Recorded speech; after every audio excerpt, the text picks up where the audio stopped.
Hello लाडक्या बहिणींनो, हे बघा सरकारचं लाडकी बहीण KYCचं पोर्टल आहे. इथूनच तुम्ही KYC करू शकता आणि ते पण तुम्ही मोबाईलवर घर बसल्या जसे मी करेल त्याचप्रमाणे तुम्ही करा. आणि हां, सांगणं म्हणजे हे आहे, ज्यांची KYC चुकली होती त्यांनाच हा पर्याय आलेला आहे. याच्या पहिले ज्यांची KYC झालेली आहे त्यांनी करू नये आणि ज्यांची KYC चुकली होती त्यांनीच करावं. आणि नोव्हेंबर, डिसेंबर, जानेवारी हे तिन्ही हप्ते तुम्हाला एकत्र भेटतील 4,500 रुपये. तर माझ्या बहिणींना सांगणं म्हणजे हेच आहे, ज्यांची KYC चुकलेली आहे त्यांनीच करा. हे बघा खाली वर वाचून घ्या काय आहे ही KYCची संदेश. परत त्या लाभार्थ्यांना आहे ज्यांच्याकडून ही KYC करताना चुकीचे पर्याय निवडण्यात आले होते त्यांच्यासाठी हा पर्याय आहे. तर सर्वांना सांगणं म्हणजे हेच, इथे क्लिक करून तुम्ही पुढे जाऊ शकता.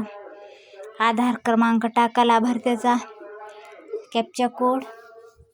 ठीक आहे, मी जशी करेल त्याचप्रमाणे तुम्ही करा, काहीही चुकू देऊ नका. जर चुकलं तर याच्या पुढे तुम्हाला लाभ भेटणार नाही. बहिणींना महत्त्वाची सूचना हीच आहे, व्हिडिओ स्किप करू नका, शेवटपर्यंत नक्की बघा आणि व्हिडिओ आवडल्यास सबस्क्राईब करायला विसरू नका.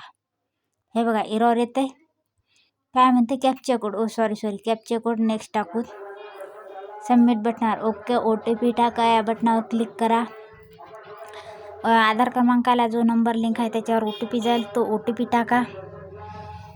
6 अंकी OTP जातो आणि सबमिट बटनावर क्लिक करा. सबमिट बटनावर क्लिक केल्याच्या नंतर काय ऑप्शन येते पुढं, okay OTP file verification file इनव्हॅलिडेट.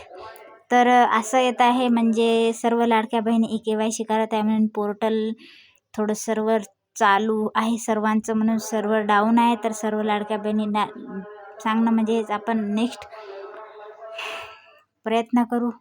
परत टाकू लाभार्थी. ओके झालेला आहे. आता याच्या पुढे काय आहे, माझ्या कुटुंबातील सदस्य नियमित कायम कर्मचारी म्हणून सरकारी विभाग, उपक्रम मंडळ, भारत सरकार किंवा राज्य सरकारच्या स्थानिक संस्थेमध्ये कार्यरत आहे, नाही हा पर्याय आहे. तर इथे तुम्ही नाही हाच पर्याय निवडावा आणि दुसऱ्यामध्ये पण तेच आहे. तर इथे तुम्हाला थोडीशी मिस्टेक होईल. तर लाडक्या बहिणींना हेच सांगणं आहे, इथे चूक झाली तर तुम्हाला लाभ भेटणार नाही. ठीक आहे, बघा मी नाही केलेला आहे, तुम्ही पण नाहीच करा.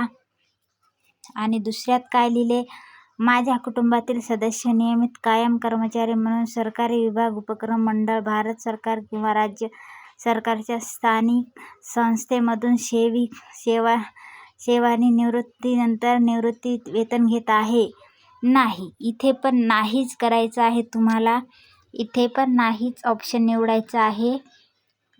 इथे चुकू देऊ नका. आहे हे करू नका, कारण की मागच्या वेळेस लाडक्या बहिणींना 31 डिसेंबरपर्यंत दिली होती तारीख, तिथे ऑप्शन होतं हो, पण याच्यामध्ये नाही आहे. याच्या पुढे पण तुम्हाला सांगणं हेच आहे की इथे आहे निवडायचं नाही म्हणून निवडा आणि सबमिट बटनावर क्लिक करा.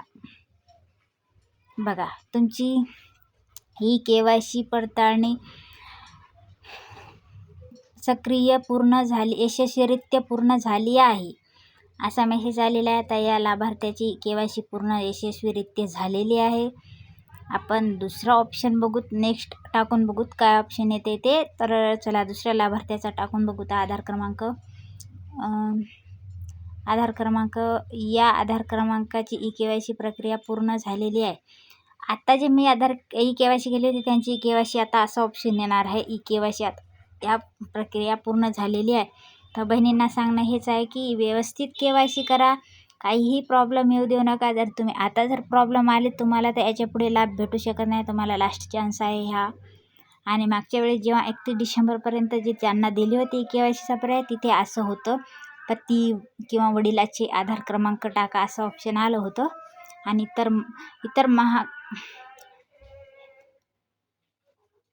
इतर मागासवर्गीय असा ऑप्शन आहे. तर इथं कास्ट, जात वगैरे आपण निवडू शकतो, पण आता असं काहीही नाही. आधार क्रमांक टाका, कॅप्चा कोड टाका आणि OTPवर सबमिट बटनावर क्लिक करा आणि त्याच्या पुढे KYC प्रक्रिया होईल किंवा हा क्रमांक KYC दुरुस्ती यादीमध्ये नाही असा ऑप्शन आल्याच्यानंतर तर तुम्ही काय करणार, असा ऑप्शन आल्यावर तर काही काळजी करायची नाही. तुम्ही परत ट्राय करा, म्हणजे तुमची KYC होऊन जाईल आणि तुम्ही KYC प्रक्रिया कंप्लीट होईल. त्याच्यानंतर तुम्ही काही करायचं नाही, यापुढे तुम्हाला लाभ भेटून जाईल. तर सर्व लाडक्या बहिणींना सांगणं, हा व्हिडिओ शेवटपर्यंत पहा, स्किप करू नका. आणि त्याच्यानंतर तुम्हाला हा KYC करताना प्रॉब्लेम येणार नाही. तर सबस्क्राईब करा आपल्या चॅनलला.